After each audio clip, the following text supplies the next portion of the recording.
activity they're doing in the market. So it really was a showcase for our industry that has generated a phenomenal amount of press and showcasing the good that our industry does and really the digital transformation that New Zealand partners and how they're transforming our New Zealand landscape. So that was a really brilliant showcase, and I want to call that out for next year. We do give you a little bit of a heads up of when these things are coming through, but the things to watch out for is our global awards coming up in February, and then similar timing where our awards will be open in beginning of July. So we'll have those as heads up, and I really do encourage you to get involved in looking at how you can leverage these opportunities to help grow your business and showcase what you do for customers here in New Zealand.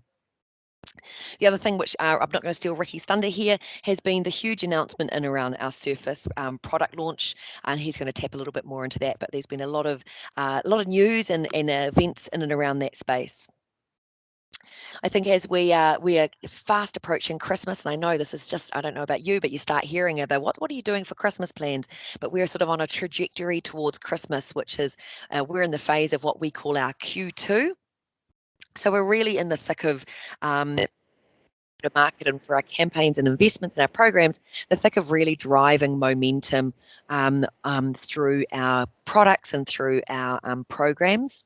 I think particularly one that I am heavily involved in is our C3 or Cloud 3 Cloud program that we're doing for our SMB or our small medium business customers through our distributors and for our resellers. So this is a really big program that has been launched since July that we tapped into over the last couple of webinars. And this is something that if I'd like you to, you're interested in knowing more about how your distributor or your indirect CSP can help you your CSP, how that you can help you build your marketing or your go-to-market activity, or how you could leverage this program. I'd really ask you to reach out through to your CSP provider and how you can leverage this program. The team across all our disties effectively are doing a fabulous job, and we're really looking to build out the plans for the next year half. So this is from January through to March, and then looking for more. We'll be looking for more investment from our corporate head office to invest in our partners here in New Zealand through our CSP providers. So if you'd like to know more, I do encourage you to reach out to your provider. They're doing some excellent work with our resellers in the market. So it's really an opportunity for you if that SMB market is within the space and then you're targeting opportunity. So look, there are only a few things that are sort of top of mind for October for me. An action that I'll take off this back of this meeting is to share with you a slide of all our communication channels. And my ask on you as an action to take away from this webinar is how you can share that across your business so that people are more engaged with what's happening at Microsoft, so that they can be at the forefront of news and that can help everyone on the journey in your business know what programs and enablement and campaigns, etc., that we're running that can help you engage in with Microsoft, but most importantly in with your customers on the platforms that you're delivering. So over to our next presenter, which is Anna Lim. Anna Lim, if you'd like to take over from here, and as I mentioned, Enterprise Channel Manager for Education here in New Zealand. Over to you, Anna. Thanks, Pip. So for everyone on the call who doesn't know, AEP stands for Authorized Education Partner. So we just switch to the next slide.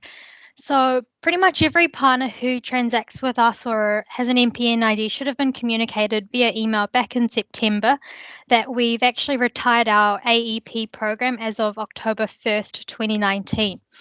So for those who don't know, the AEP program was basically a badge or a number that you had which said you were entitled to sell education or academic licensing to education customers. What they've actually done now, starting from October 1st, is that the AEP number is no longer required to transact education licensing to any education customer. So that means any partner, any transacting partner can transact education SKUs to qualified education customers.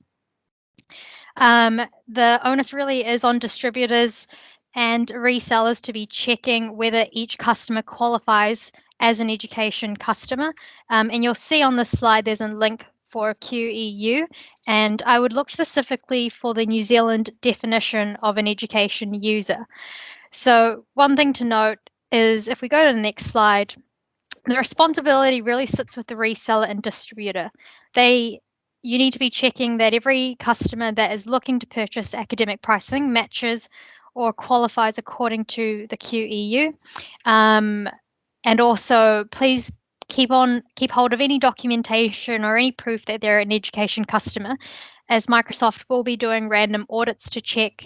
And we have had instances where partners have either knowingly or unknowingly sold education licenses to non-education customers. So hopefully you all have seen that email. If not, Raddy will be sending out this deck and all the relevant links. So I just wanted to call that out in case you missed it, as I know everyone gets a lot of emails. So some of the users that fit under that generically tend to be education institutes, so schools, higher education, tertiary, administration offices, boards of education, and libraries and museums. So the next page really is just a bunch of links that you'll find useful, which really covers what products fall under Microsoft Education, what those products can do or do, the requirements on behalf of partners to actually transact, and where you can find support is by contacting MP and contact us for any questions you might have around licensing. And I've also included, which I won't go over, a bit of a Q&A around commonly asked questions. So one that we do get asked a lot is why we removed AEP. And that's really just to simplify the process for both customers and for partners to access academic licensing. Awesome. So that's me, and I'll pass it on to Ricky.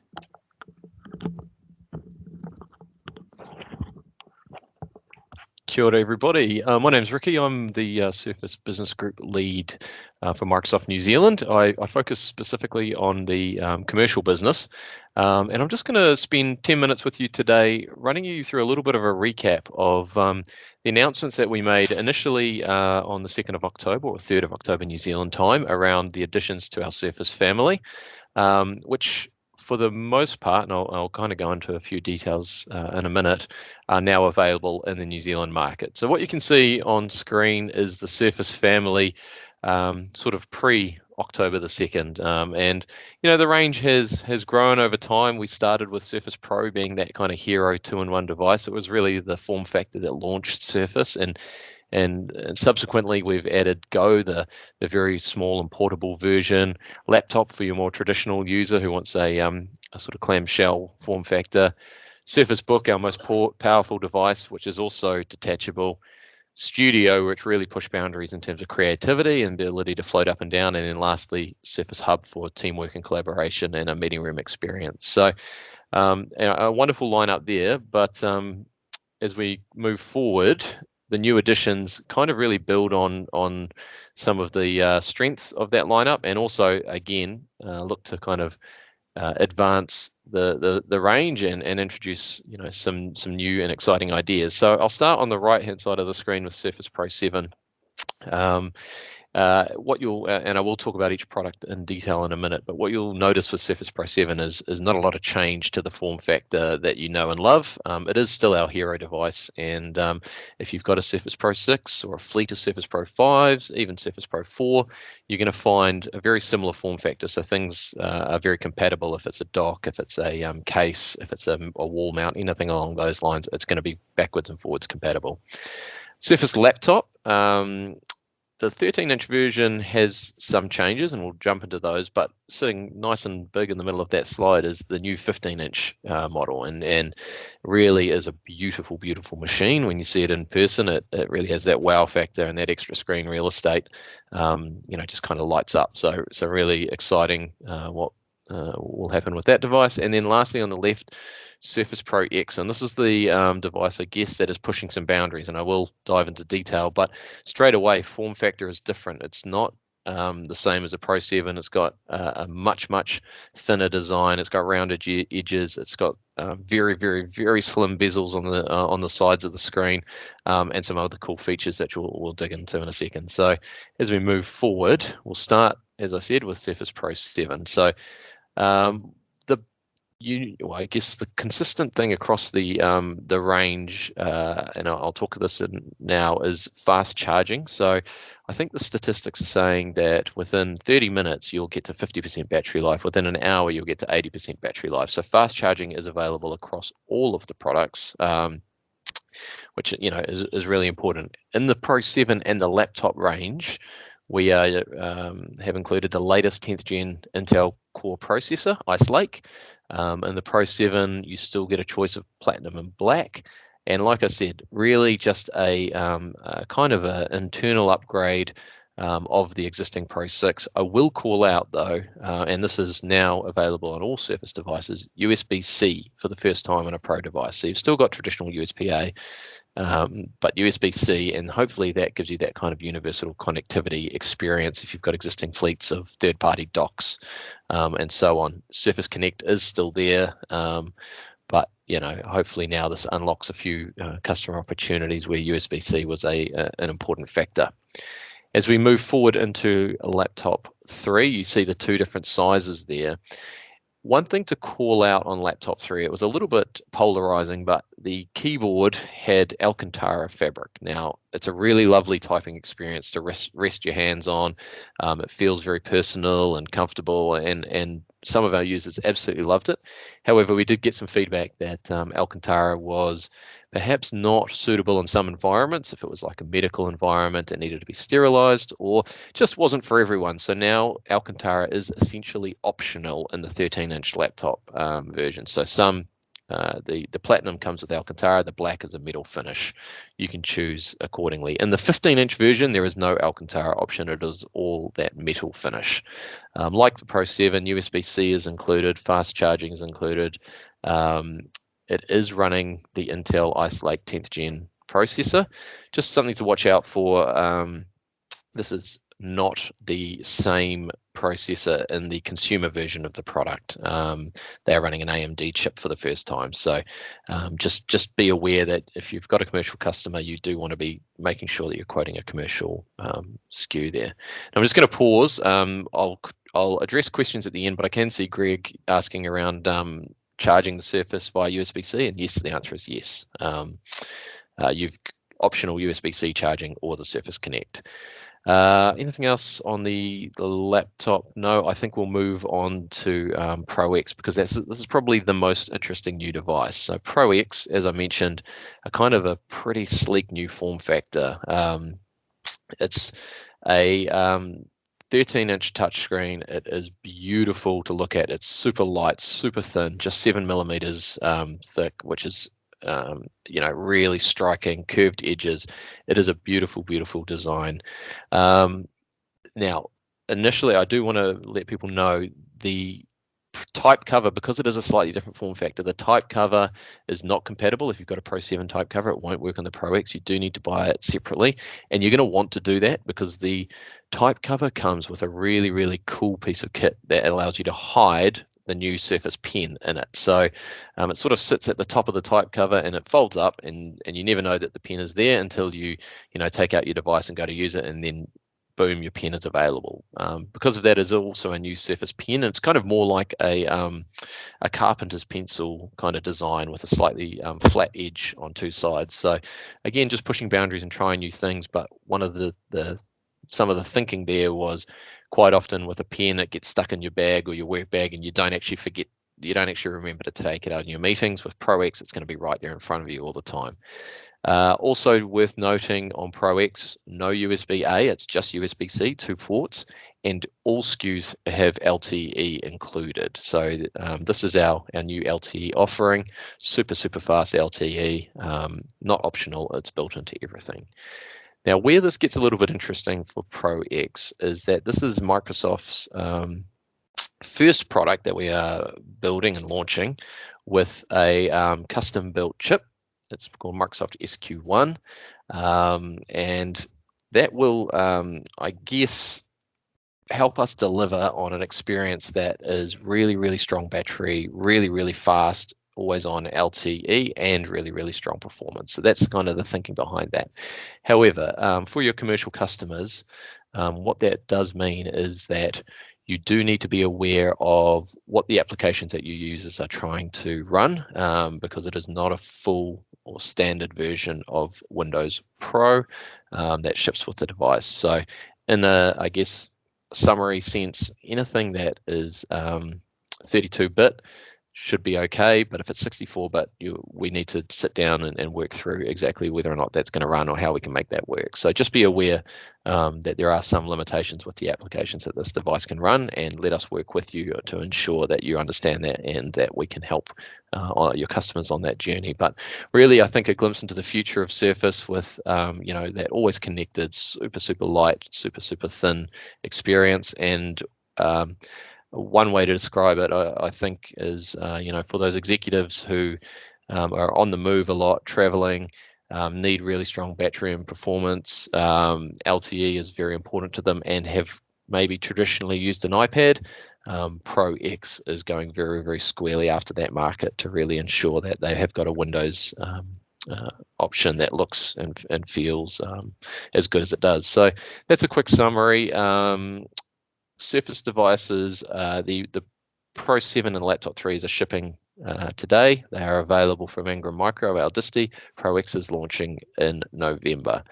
I'm not going to talk too much around the other announcements that were made at the event for now, except to say that Surface Duo and Surface Neo, which are both dual screen foldable devices, one more akin to a phone form factor, one more akin to a tablet form factor, were announced at the event.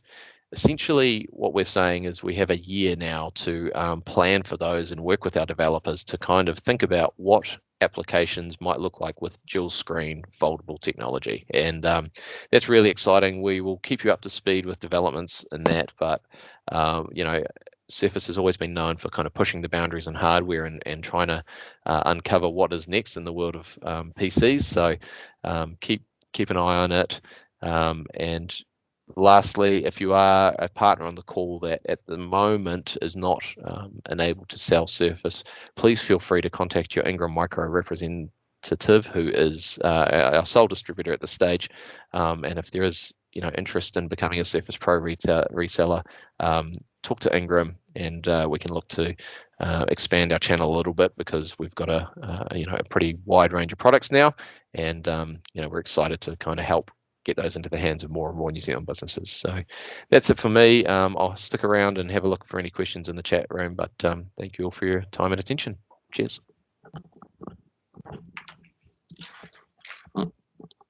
Thank you, Ricky, for Surface intro. Good afternoon also from my side. My name is Robert, and I'm responsible for Modern Workplace business in Microsoft New Zealand. And that's the topic I'm going to spend following 10 minutes on, and giving you updates to few selected initiatives that could be useful either for pre-sales or post-sales activities at your customers. So let's move slides, and let's start with actually overview of our 3 priorities in Modern Workplace area in this fiscal year, and basically priorities where we invest most of time in, where we are doing most of marketing activities. For some of you, it will be repetition. For some, I believe new, and let's start from there. I see slides are not moving yet, so let me see it if it moves. Okay, we are there. Great. 3 priorities. First, security compliance. Basically, here it's about helping our customers to start using our security tools, our security solutions, and through that increase their cybersecurity resilience. And it's about showing customers advanced features in security and how these can help them and what is added value behind there. So it's about deployment and it's about upsell. Second priority, teams, momentum, driving teams. Again, helping our customers to roll out teams, share, define use cases, help with the governance. That's the deployment piece. And selling, showing the value of voice, and that's the upsell motion, let's say, as voice is E5 component. And last one, but not least one, get modern priority, which is about ensuring that our customers are using the latest platform, especially moving out from Windows 7 now and Office 2010, as there will be end of support next calendar year in Windows 7. Actually, we are talking around January.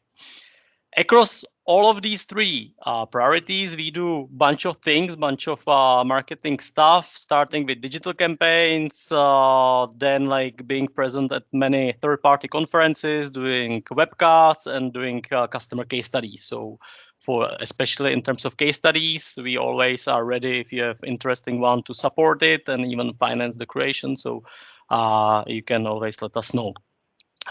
Beside that, we organize monthly adoption trainings for customers to help them with either security and giving them tips and tricks how to increase their cybersecurity resilience using our Microsoft products, or around teams, and then kind of like advising in terms of governance and sharing the best practices and tips and tricks there. Quarterly, we also organize more targeted roundtables, either for CISOs, inviting external guests, or roundtables for business users to actually exchange their best practices around teams.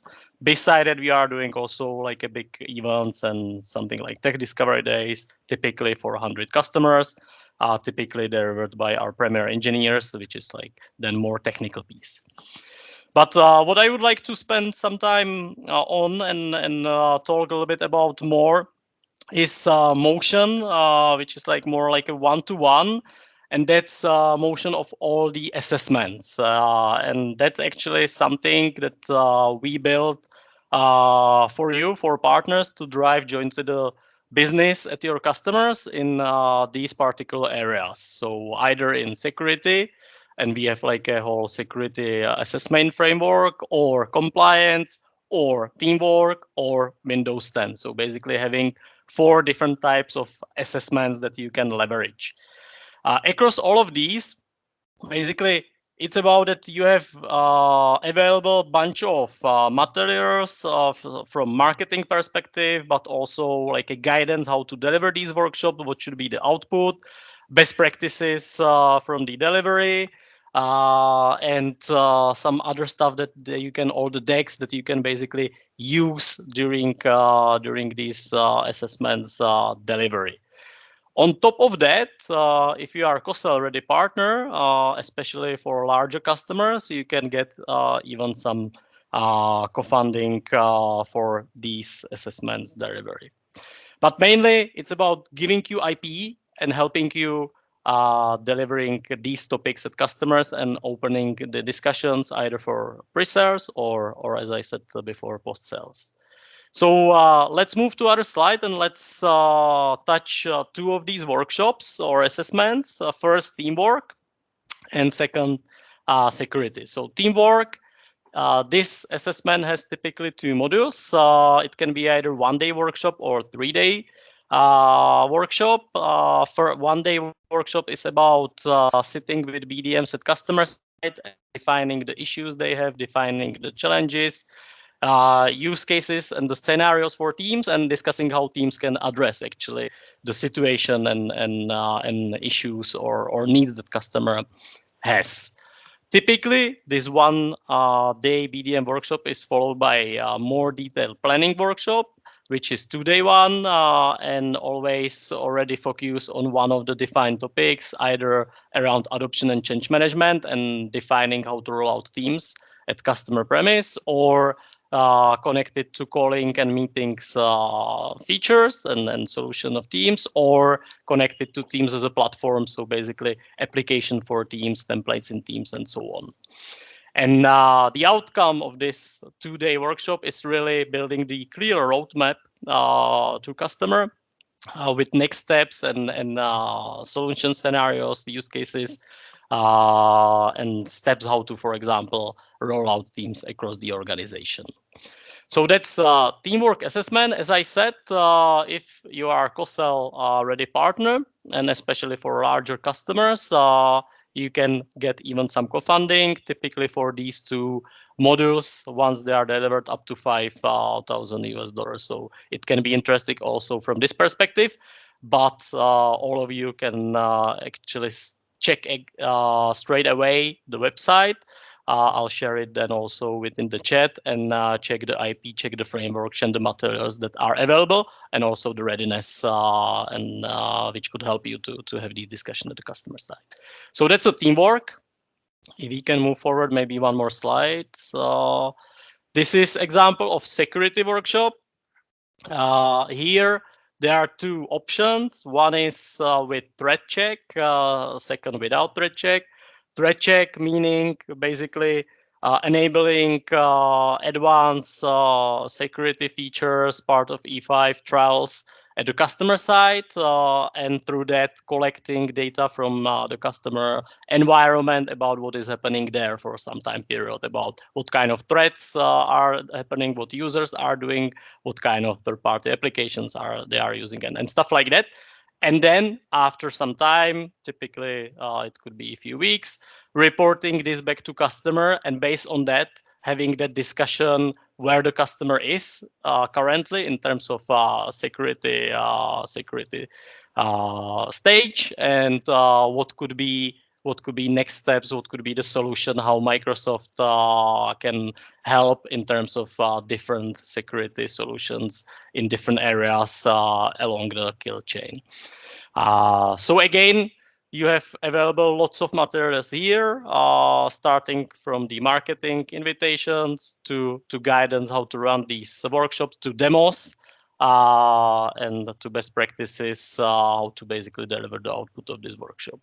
And again, if you are a already partner and at larger customers, you can get even some co-funding for delivering this type of workshop.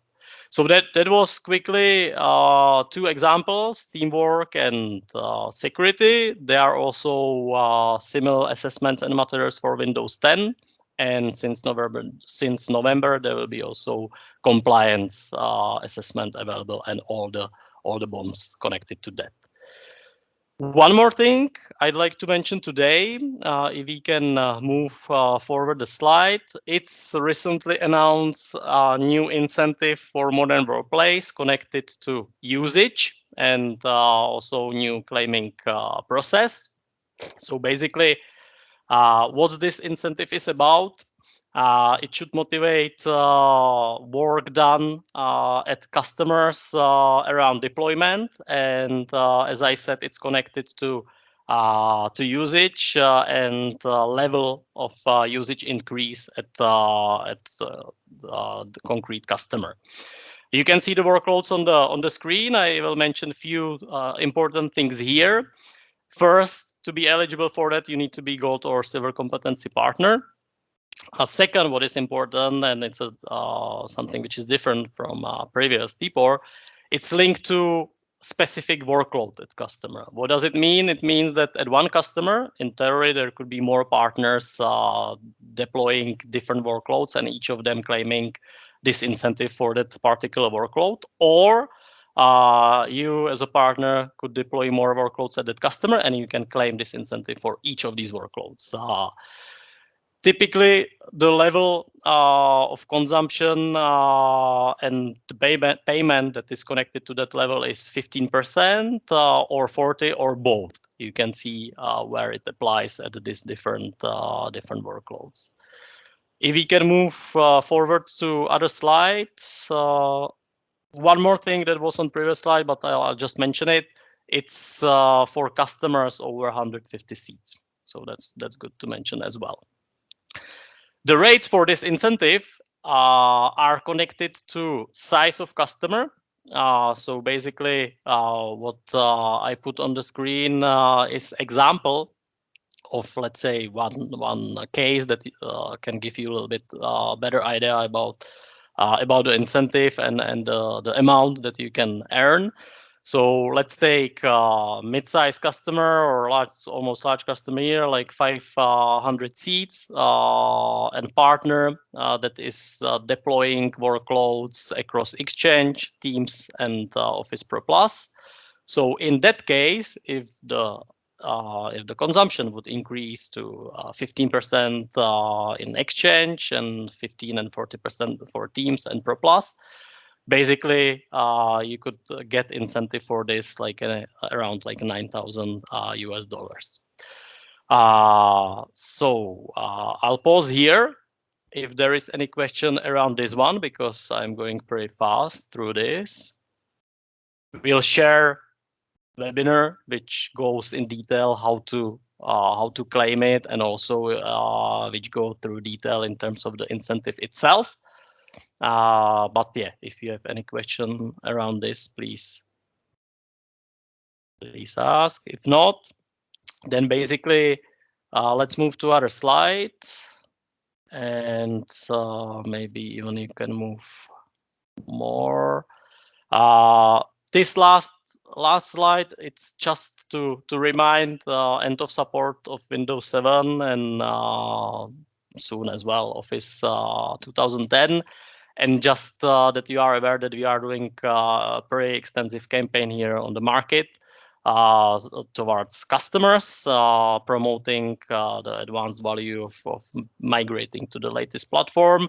And it's connected not just to productivity piece, but to security as well. And basically, we are emphasizing that Microsoft was recently appointed as a leader in the Gartner and as an endpoint protection leader.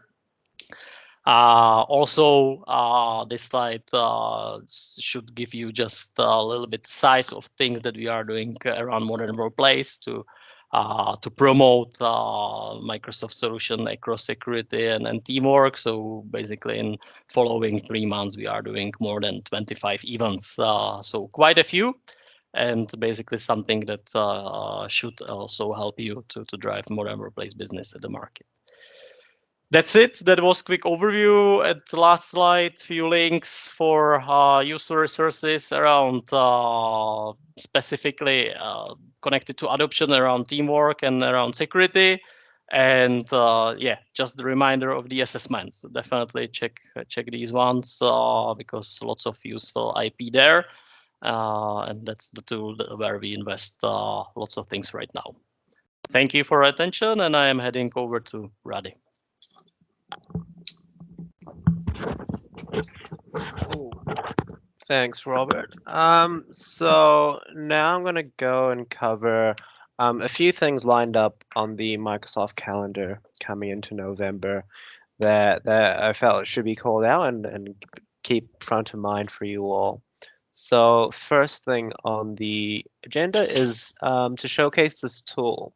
So this is a new type of tool that the team at Microsoft Corp have developed, basically as a means to engage SMB customers in a different way. So if you look at this, it says, "Hello, I'm your new Chief Security Officer." This is a screenshot from the webpage. And it's just an interactive landing page where you can click through and kind of explore the different sections of it. So for, if you want to, this is a useful resource that was basically designed to help partners kind of guide the conversations or even start the conversations with customers in and around Microsoft 365 for Business. And so what they're really asking the team that developed this is to get you guys to look at this and see if you can use this kind of in your day-to-day work to help drive conversions and conversations. And so I'd urge you to explore it. The link is here, and it's just a new way to engage. And if there is good feedback from this, then they'll expand and make more of these types of resources for partners, just to add another element or add a different way to be able to engage customers. The next thing I want to call out is this IoT in Action event. I talked about this on the last webinar, but it's coming up in about 7 days' time next week, and it's in Auckland. So just to highlight why you should attend this event, or who should attend, it's mainly targeted at discrete manufacturers looking to implement kind of out-of-the-box solutions, IoT solutions for internal consumption. And so you're looking at device builders, SIs, who are wanting to transform the company of building and selling scalable, repeatable IT solutions. So there's going to be a lot of people from Microsoft, from the partner ecosystem and customers kind of converging to talk around these topics here. I've included an article that we posted in relation to these IoT in action events. To kind of support the event, there are also IoT in action webinars, which I'd encourage you to check out if this is a space that you're working in. And all that is linked on the slide here, which will be shared after this session. The next thing I want to call out is Microsoft Ignite. Now, that's happening in about a week, but it's happening in Florida. So, it's far away, but just wanted to call out the webinar that's happening immediately after this Ignite event, which is an event for partners to come together and collaborate and discuss best practice in and around Microsoft 365. This one on the 15th, with the registration link here, would be a good one to keep your eye on. To see kind of what's new and what the conclusions were and what the findings and the discussions were about on kind of over the week-long event over in Florida. Looking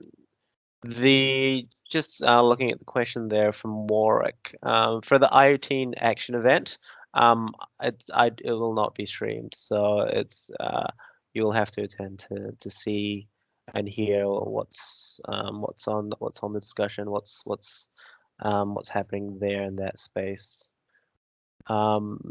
Here I've covered a few webinars that are happening over the next couple of weeks, put on by the team at Corp. The one that I want to call out is the top one here, Demystifying Azure Incentives. This is a call specifically for partners in APAC, and if you are working in that space, you are looking to demystify Azure Incentives, this is a good one for you to join. So if that is of interest, please email me there and I can share the invitation for you. Otherwise, the others are around customer service insights and SCMs in and around Dynamics. And so all of these webinars will be recorded if you register, provided you register. So if any of these look relevant to what you're doing at the moment, feel free to have a look and register for those so you can get the relevant recording. I've also listed here a number of modern workplace webinars as well. Again, they're all recorded sessions, provided that you register, just so they can send that link through to you. So if any of these catch your eye, please have a look. There's a lot of crossover with what Robert was saying before in and around the security threat checks, security workshops and assessments. And so there could be some relevance there for some of you. This here is an event up in Singapore in a few weeks. This is directed for individuals that are kind of heading the development of teams practices, or technical professionals kind of looking to upskill their expertise within teams. So this is a very technical workshop happening up in Singapore, and just worth calling out in case this applies or is relevant to anyone on this call. And so it's happening on the 18th and 19th of the month. On a similar note, another technical training that's happening up in Singapore for APAC partners in and around unified endpoint management. So this is a very technical training and directed at those that have experience with using unified endpoint management, but are looking to get a more complete understanding in and around enterprise ability and security. This next set of slides, I wanted to run through the virtual instructor-led trainings. This is a new initiative that has been happening the last month and a bit, and continuing on into November. So wait for this to load. basically, this motion is around having online-led trainings delivered to partners, for partners, kind of globally. And how it works is you'll see that it notifies 3 different regions. And so this training is happening 3 times. Basically, each training day is happening 3 times in 3 different time zones, just to capture kind of the different regions. And how it works is all of the trainings are focused in on a particular exam. It's an exam preparation training, essentially. And so if you look at this diagram here, the top line just says the certificate preparation. That just means the entire 5 days of a specific training for a specific certification kind of falls under that.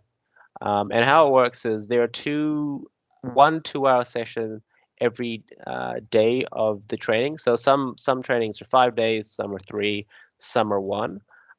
But those 2 hours are the ones that are instructor led. And that's kind of the hands-on session. After your 2-hour training session on a given day, the rest of the day, the idea is you do the self-paced labs that the instructors in the 2-hour session will point out, so that you can practice the things that are taught in the initial 2-hour session, as well as any additional study materials that the instructors suggest that you look at on that given day. And the idea is that this repeats for 5 days, so that it kind of is one way to, or one approach to completing certifications. You can dedicate 3 days or 5 days, depending on how much content there is, and sit the exam as soon as possible. And so wait for that to load. So some of the trainings in this format have already happened for some certifications, and so that's what this new diagram on the right is showing. All the 2-hour sessions related to the training for a specific exam have been recorded and are made available to you. And so that's what I have linked here. So this is just a summary of the types of exams and trainings that have happened and are going to happen. For example, 28th of October, 31st. So there was one training course for MB 900, a 3-day training. And so the idea is you can register for these ones in future. But the idea is that once all of the trainings have happened once, and there are recordings for each of the sessions, for each of the days, you'll be able to kind of independently do these trainings and study for an exam at your own pace by going through that structure. So for example, if we look at Azure Fundamentals, you can look at the day 1 recordings. Once you finish those day 1 recordings, you can do the associated labs and all the kind of additional study material that you have for that day. You can go on to day 2, do the labs, do the additional study materials, and after 4 days, the idea is you should be ready and prepared to take the exam. And so we're trying to scale this across the different exams so that there is a resource, or these resources are available to you kind of ad hoc. Yeah, and these are just more links to kind of more advanced trainings. But I should have here we go. So I've got links to all of the different recordings of the training sessions, kind of split up over solution area.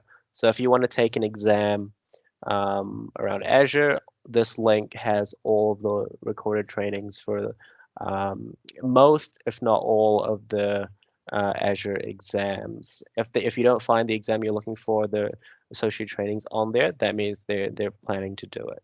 But the idea is sooner or later you'll have a recording for each of the trainings available and kind of on hand, so that you can start kind of going through that process at your own pace. The final thing that I wanted to touch on was in and around Microsoft 365 Business for Nonprofits. So this is a new offer that was announced on September the 3rd. So basically, can be providing up to 10 donated seats of M365 Business for registered charities. So I've included in here what the eligibility criteria is for nonprofits in New Zealand.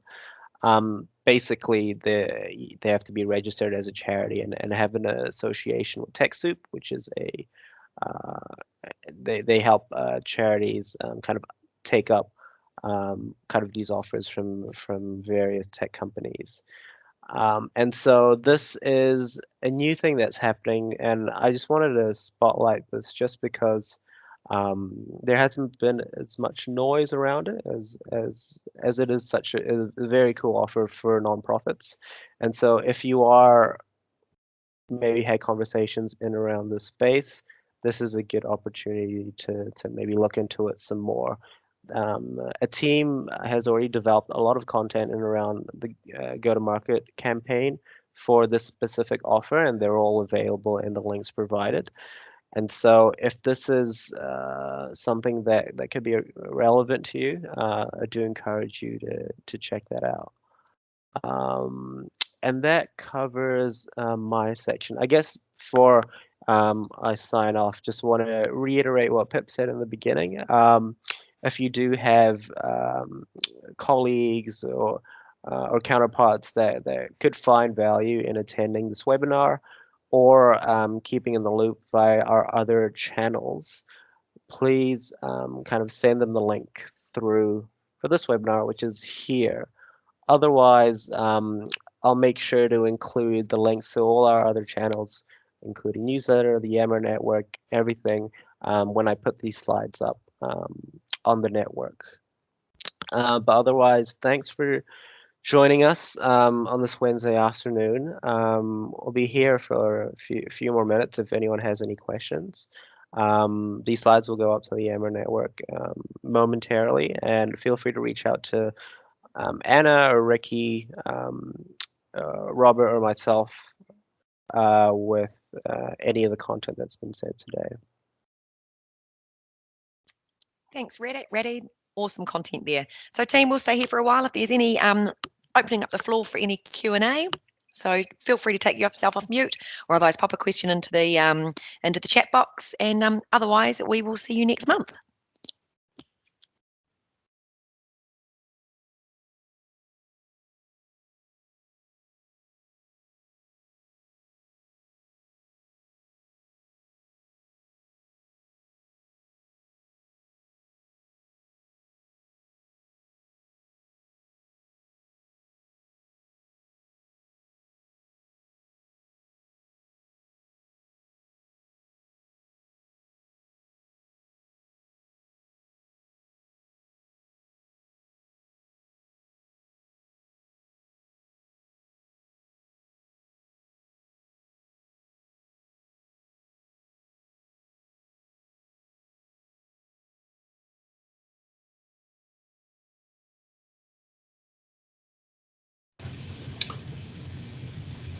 Hey, Robert, quick question for you, still around, mate?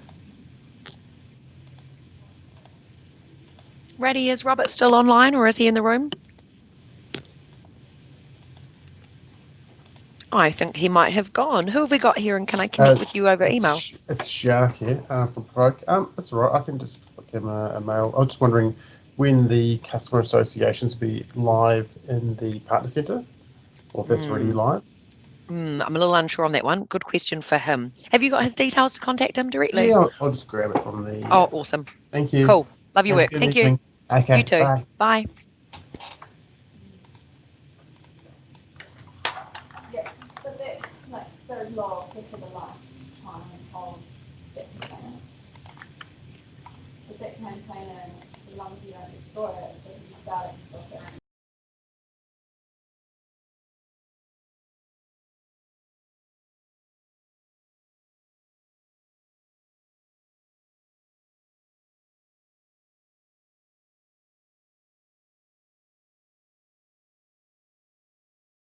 Okay, all I think that's a wrap with everyone that's online. You can call it quits now. Thank you for attending. We do really appreciate the opportunity to share with you what's been going on. Have a lovely evening all. Thanks. Bye.